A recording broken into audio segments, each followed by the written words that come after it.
A inteligência artificial não para de evoluir, né? A gente já passou daquela fase de simples ferramentas que só respondem a comandos para chegar em algo muito mais complexo, a IA como colaboradora.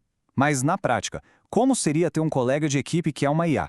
Para a gente entender isso melhor, vamos mergulhar num estudo recente que perguntou para designers profissionais o que eles realmente esperam de um futuro parceiro de IA. Vamos lá?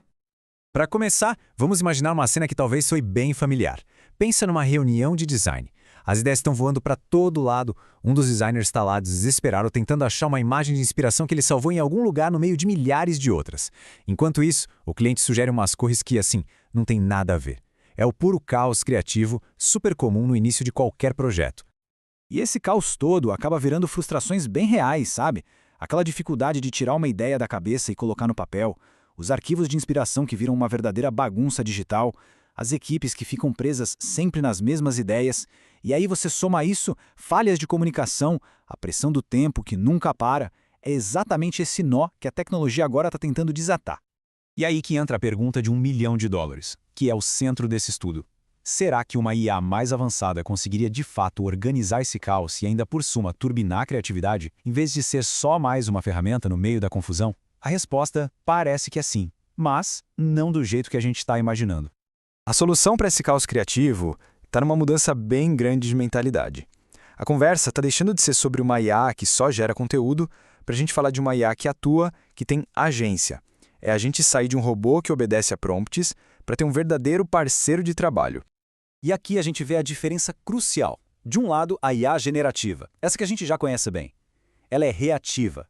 Você dá um comando, ela gera alguma coisa. Simples. Do outro lado, a gente tem a IA agêntica, que é proativa. Você dá um objetivo complexo para ela e ela se vira.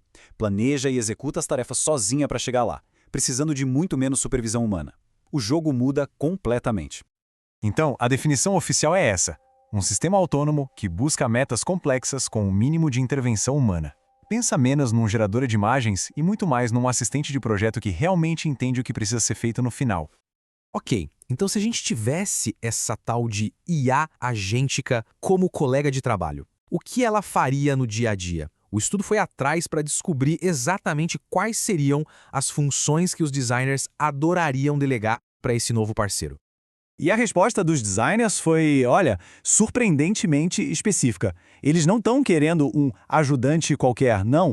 A pesquisa identificou 5 papéis bem distintos e super importantes que uma IA poderia ter para simplesmente transformar o fluxo de trabalho criativo. Vamos dar uma olhada em cada um deles. O primeiro papel, e talvez um dos mais pedidos, é o de coordenador. Imagina só, um gerente de projetos que não cansa, super organizado, que cuida de toda aquela parte administrativa que geralmente sufoca a criatividade da gente.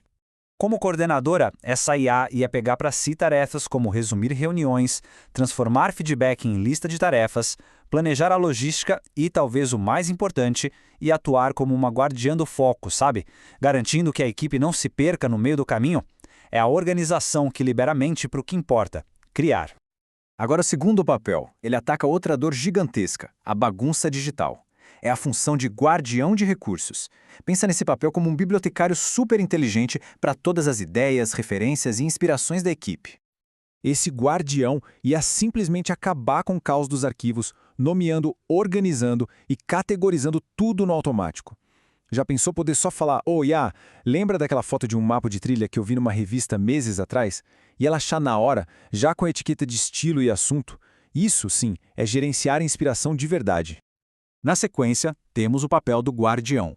Se o guardião de recursos organiza os arquivos, esse aqui é como a memória viva do projeto, uma rede de segurança para nenhuma ideia brilhante se perder pelo caminho. O guardião ia garantir que nada, absolutamente nada, fosse perdido, mantendo um histórico de tudo com um controle de versão impecável. Mas o mais fascinante é a capacidade de aprender. Com o tempo, ele ia sacar o estilo e as preferências de cada designer, e as sugestões dele iam ficar cada vez mais personalizadas, cada vez mais úteis. A quarta função é talvez a mais provocadora de todas. A gente sai um pouco da organização e entra de cabeça na ideação. É o reenquadrador. O trabalho dele é desafiar a equipe, evitar que a criatividade estacione, sabe, aquele momento em que todo mundo fica preso numa única linha de pensamento? O reenquadrador é basicamente aquele colega de equipe que chega e fala, com um jeitinho, gente, parece que a gente está explorando só ideias parecidas. Que tal dar uma olhada em algo completamente diferente? Ele oferece contra-exemplos, novas direções, não para dizer o que fazer, mas para abrir o leque de possibilidades. E, finalmente, chegamos à quinta e mais proativa das funções, onde a IA se torna uma participante ativa no processo criativo, o catalisador. Aqui, a IA não só organiza ou provoca, ela realmente cria junto com a equipe. Como catalisador, a IA pode gerar uns conceitos iniciais só para destravar a equipe, sabe? Ou então, encontrar pontos em comum entre as ideias de pessoas diferentes. E uma coisa genial, permitir que o time veja um mesmo conceito através de diferentes lentes, como um esboço rápido ou uma imagem super realista, com um clique. É a verdadeira cocriação acontecendo. Bom, com uma IA tão poderosa, com tantas responsabilidades, uma pergunta fica no ar e ela é inevitável. Afinal, quem manda? A pesquisa foi fundo nessa questão supercrítica da dinâmica de poder. E essa citação de um dos designers que participaram do estudo resume perfeitamente a tensão.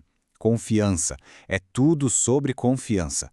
Dá para delegar tanta coisa sem sentir que se está perdendo o controle criativo? A opinião dos designers foi unânime, super clara. Eles querem um assistente extremamente capaz, mas não um chefe. A autoridade criativa final tem que ficar sempre nas mãos dos humanos. A IA pode e deve cuidar do trabalho pesado, repetitivo, de baixo risco, mas o ser humano precisa ser sempre o autor da obra, o ponto final. Com base em tudo isso, o estudo propõe algo muito prático, uma estrutura, um tipo de manual para a gente pensar em como desenhar essa nova parceria entre humanos e IA. Isso vale para muito além do mundo do design. Basicamente, o estudo propõe 5 dimensões como um mapa. Para cada tarefa, a equipe deveria se perguntar: qual a complexidade cognitiva aqui? É algo repetitivo ou super criativo? E o grau de colaboração? O trabalho é só coordenado ou totalmente integrado? Quem tem agência criativa? Ou seja, quem influencia o resultado? De quem é a responsabilidade final? E por último, qual o envolvimento de cada um? É ativo ou passivo? Definir isso tudo cria um mapa claro de como a equipe humano-IA deve funcionar. E tudo isso nos leva a uma reflexão final. Esse estudo mostra que os designers não estão só esperando o futuro chegar, de braços cruzados. Eles já estão ativamente imaginando e projetando como vão ser seus futuros colegas de IA. A questão que fica, não importa a área de atuação, é como cada um de nós vai desenhar a sua própria parceria com a tecnologia.